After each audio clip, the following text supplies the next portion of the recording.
Come to me, all who labor and are heavy burdened, and I shall give you rest. Take up my yoke and learn from me, for I am meek and humble of heart, and you'll find rest for your souls.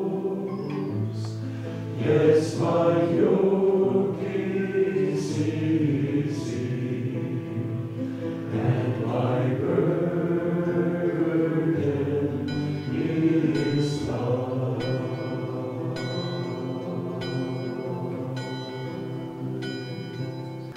Yeah, it works for happiness for me.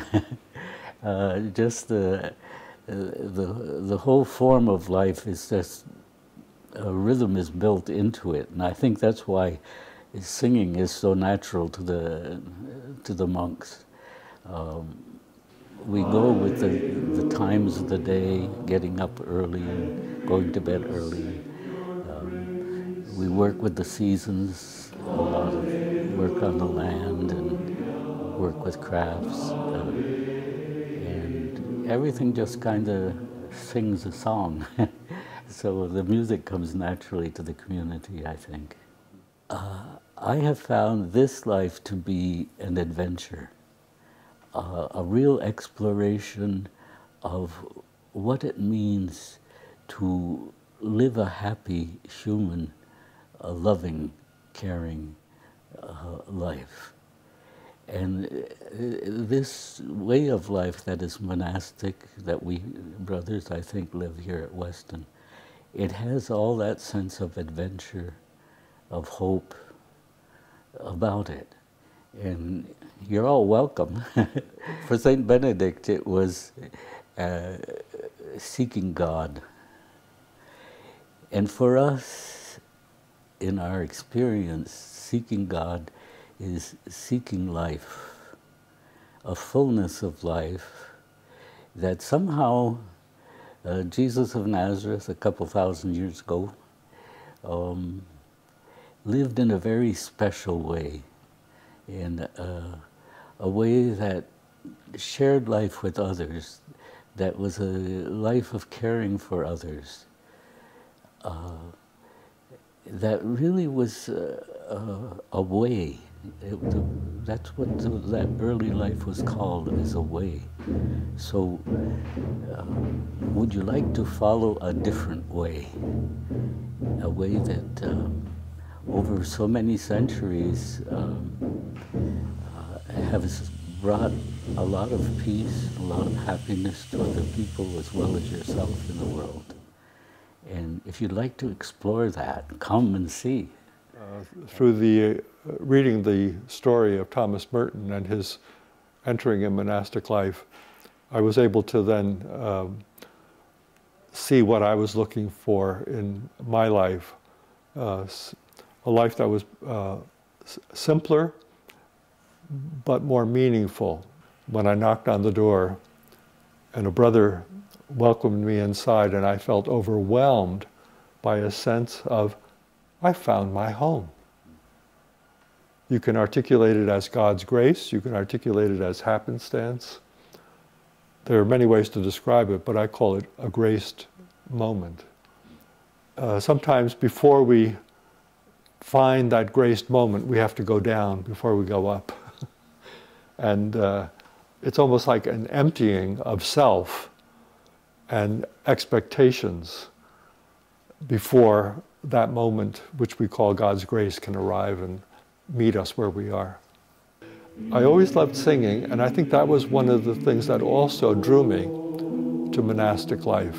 The chant, the Gregorian chant, the songs, and of course here at Weston in the mid-60s, we were moving from Latin into English, and then we started composing our own music, our own, the songs that we sang.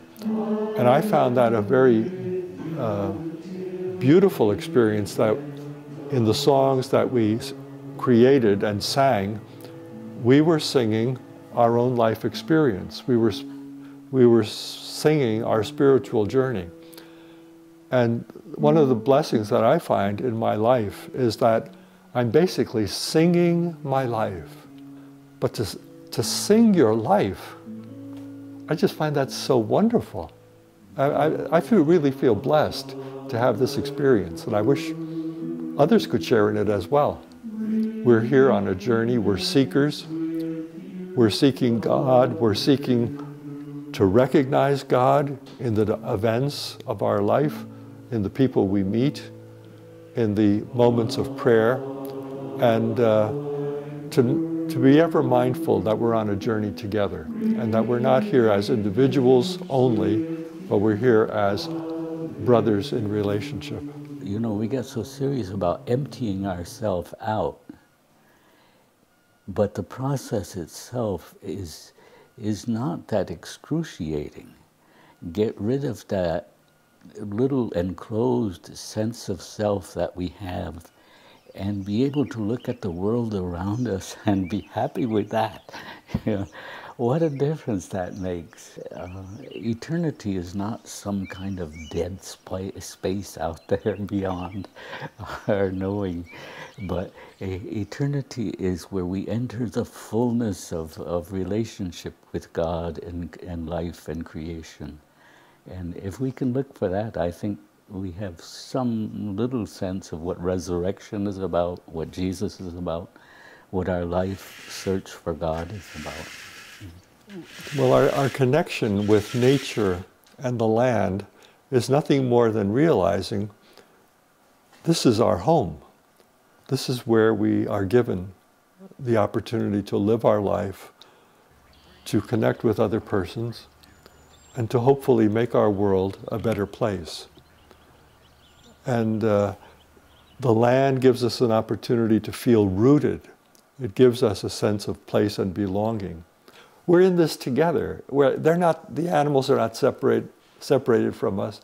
The trees are not separated, nor are the ants, or our little bunny rabbits that we have in the rabbit barn. It brings happiness to us as persons to realize, to wonder at, and to love creation. St. Benedict says in the rule that the brothers are supposed to work with their own hands. In his time, only the slaves did that. And it's just a joy to do simple works that are not stressful, are just engaging. And there is a basic simplicity in our heart that gets elicited by something like this. This is a different kind of wilderness here. It's letting life be life and trying to enter into it as a gift rather than fighting it. And I get the feeling that young people have the sense they've got to fight almost against life or for life, I don't know, but it's a fight anyway. I wonder, in a very technological age, if we lose something of that live exchange that goes with conversation, and that we exchange on so many things, but miss the ones that are underneath, that are so basic and so important for life, for happiness, you know. And for us to just see that it's all a gift, and you can boil it all down, that living has to do with being grateful, and that has to do with fidelity. Fidelity for some people seems to be an obligation, but if you really look at it in the root, it's a gift. To be faithful is a gift. You give your heart, you give your life.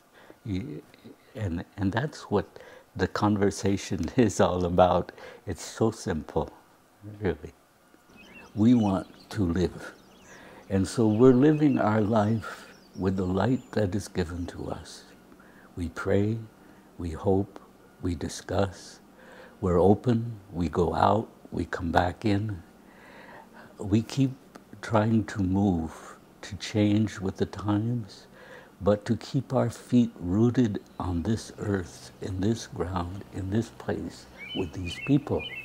And I think that's what fidelity is about.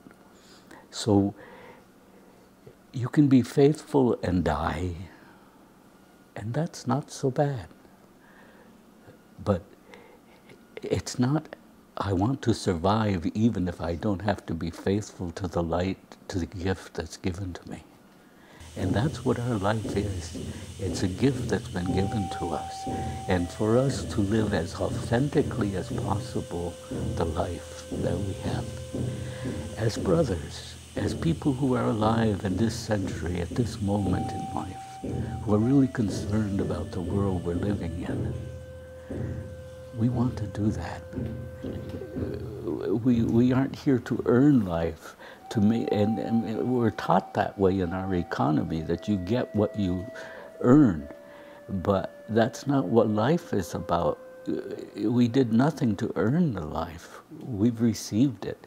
And to enter into that and then give back one thing at a time, you know, our hearing, our sight, our capacity to hold things, we drop them down. And I can curse when I drop something, or I can say, gee, they worked awful good at one time. I give it back. And to be able to do that, I think that's what Pope John meant when he said, Johnny, don't take yourself so serious. You aren't the whole show. You are what has been given. And you're related to everything around you and everyone around you. And it's all a gift. Is there any other place you'd rather be? Well, I think this is the beginning of heaven.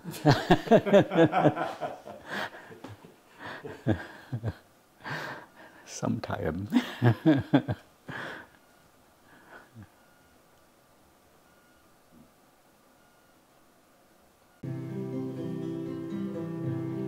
Come to me, all who labor and are heavy burdened, and I shall give you rest. Take up my yoke and learn from me, for I am meek and humble of heart, and you'll find rest.